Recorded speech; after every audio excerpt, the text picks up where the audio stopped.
Hello ವೀಕ್ಷಕರೇ, ತಮ್ಮೆಲ್ಲರಿಗೂ Shashi recipes ಇನ್ ಕನ್ನಡ ಚಾನಲ್ಗೆ ಸ್ವಾಗತ. ಇವತ್ತು ಈ ವಿಡಿಯೋ ಮೂಲಕ ತಮ್ಮೆಲ್ಲರಿಗೂ ಬದನೆಕಾಯಿ ಚಟ್ನಿನ ಯಾವ ರೀತಿ ಮಾಡುವುದು ಅಂತ ತೋರಿಸ್ಕೊಡ್ತಾ ಇದ್ದೀವಿ. ಹಾಗಿದ್ರೆ ಬನ್ನಿ ಈ ರೆಸಿಪಿನ ಯಾವ ರೀತಿ ಮಾಡುವುದು ಅಂತ ನೋಡೋಣ. ಮೊದಲಿಗೆ ಒಂದು ಪ್ಯಾನ್ನ ಬಿಸಿ ಮಾಡಿಕೊಂಡು ಎಣ್ಣೆನ ಹಾಕೋತಾ ಇದ್ದೀವಿ.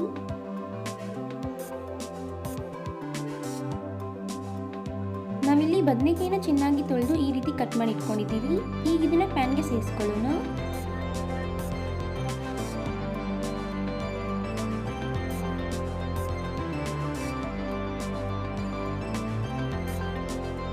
ಈಗ ಇದನ್ನ ಲೋ ಫ್ಲೇಮಲ್ಲಿ ಚೆನ್ನಾಗಿ ಫ್ರೈ ಮಾಡ್ಕೊಳ್ಳಿ.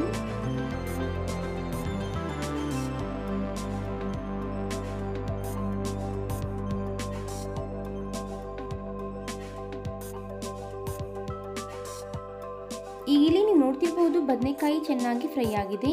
ಈಗ ಇದನ್ನ ಒಂದು ಪ್ಲೇಟ್ಗೆ ಸೇರಿಸ್ಕೊಳ್ಳೋಣ.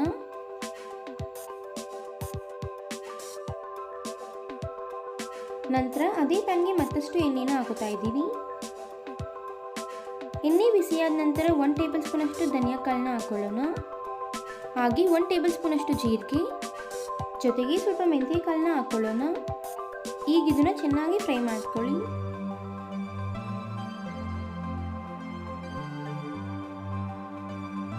ಈಗ ಇದಕ್ಕೆ ಹಸಿಮೆಣಸಿನಕಾಯಿನ ಹಾಕೊಂಡು ಫ್ರೈ ಮಾಡ್ಕೊಳ್ಳೋಣ.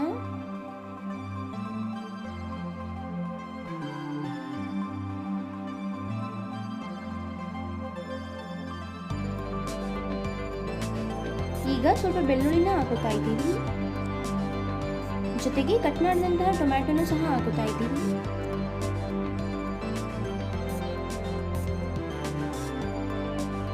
ಈಗ ಟೊಮ್ಯಾಟೊ ಸಾಫ್ಟ್ ಆಗೋವರೆಗೂ ಚೆನ್ನಾಗಿ ಫ್ರೈ ಮಾಡ್ಕೋಬೇಕು.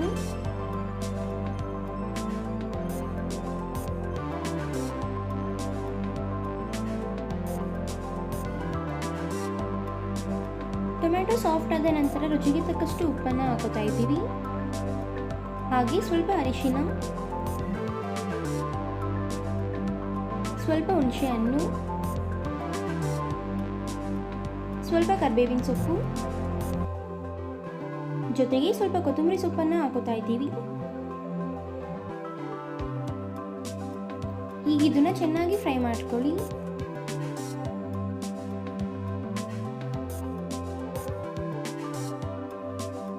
ಈಗ ಇದಕ್ಕೆ ಒಂದು ಲಿಡ್ನ ಕ್ಲೋಸ್ ಮಾಡಿ ಲೋ ಫ್ಲೇಮಲ್ಲಿ 5 ನಿಮಿಷಗಳ ಕಾಲ ಬೇಯಿಸ್ಕೊಳ್ಳಿ.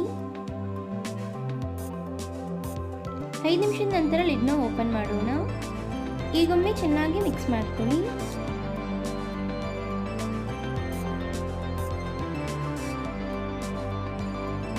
ಈಗ ಒಂದು ಮಿಕ್ಸಿ ಜಾರ್ಗೆ ಫ್ರೈ ಮಾಡಿದಂತಹ ಬದನೆಕಾಯಿನ ಹಾಕೊಳ್ಳೋಣ.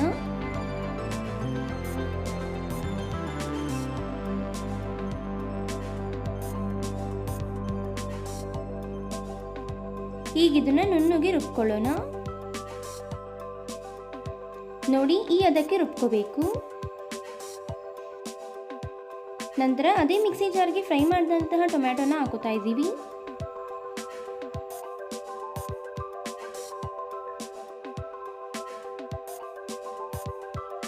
ಈಗ ಇದನ್ನು ಸಹ ನುಣ್ಣಗೆ ರುಬ್ಕೊಳ್ಳಿ. ನೋಡಿ, ಈ ಒಂದು ಅದಕ್ಕೆ ರುಬ್ಕೋಬೇಕು. ಈಗ ಇದನ್ನ ರುಬ್ಬಿದಂತಹ ಬದನೆಕಾಯಿ ಬೌಲ್ಗೆ ಹಾಕೊಳ್ಳೋಣ.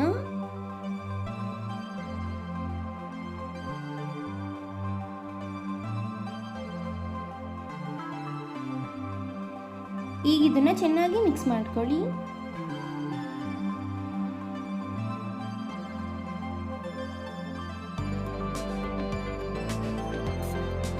ಈಗ ಇದಕ್ಕೆ ಒಗ್ಗರಣೆನ ರೆಡಿ ಮಾಡ್ಕೊಳ್ಳೋಣ. ಅದಕ್ಕೋಸ್ಕರ ಒಂದು ಪ್ಯಾನ್ನ ಬಿಸಿ ಮಾಡಿಕೊಂಡು ಎಣ್ಣೆನ ಹಾಕೋತಾ ಇದ್ದೀವಿ. ಎಣ್ಣೆ ಬಿಸಿಯಾದ ನಂತರ ಸ್ವಲ್ಪ ಜೀರಿಗೆ ಹಾಗೂ ಸಾಸಿವೆನ ಹಾಕೊಳ್ಳೋಣ. ಜೊತೆಗೆ ಸ್ವಲ್ಪ ಕಡಲೆಬೇಳೆ ಹಾಗೂ ಉದ್ದಿನಬೇಳೆನೂ ಸಹ ಹಾಕೋತಾ ಇದ್ದೀವಿ. ಈಗ ಇದನ್ನ ಚೆನ್ನಾಗಿ ಫ್ರೈ ಮಾಡ್ಕೊಳ್ಳಿ.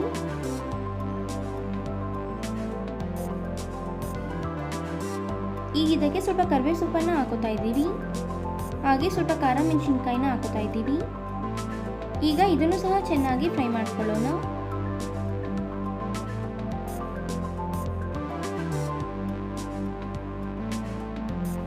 ಈಗ ಇದನ್ನ ಬೌಲ್ಗೆ ಸೇರಿಸ್ಕೊಳ್ಳೋಣ.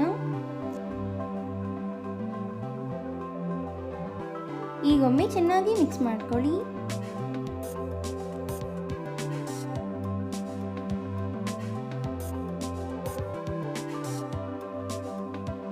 ಈಗ ಇಲ್ಲಿ ನೀವು ನೋಡ್ತಿರಬಹುದು ಕಂಪ್ಲೀಟ್ ಆಗಿ ಬದನೆಕಾಯಿ ಚಟ್ನಿ ರೆಡಿ ಆಗಿದೆ.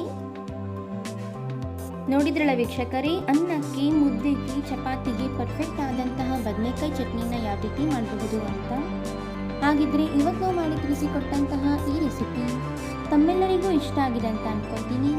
ಇಷ್ಟ ಆಗಿದ್ರೆ ಈ ವಿಡಿಯೋಗೊಂದು ಲೈಕ್ ಕೊಡಿ, ಹಾಗೆ ತಮ್ಮ ಅನಿಸಿಕೆ ಅಭಿಪ್ರಾಯಗಳನ್ನ ಕಮೆಂಟ್ ಬಾಕ್ಸಲ್ಲಿ ಕಮೆಂಟ್ ಮಾಡಿ. ಅಷ್ಟೇ ಅಲ್ಲ, ಈ ವಿಡಿಯೋನ ಮತ್ತೊಬ್ಬರಿಗೂ ಹೆಲ್ಪ್ ಆಗುವಾಗೆ ಶೇರ್ ಮಾಡಿ ಅಂತ ತಿಳ್ಕೊತಾ ಇದ್ದೀನಿ.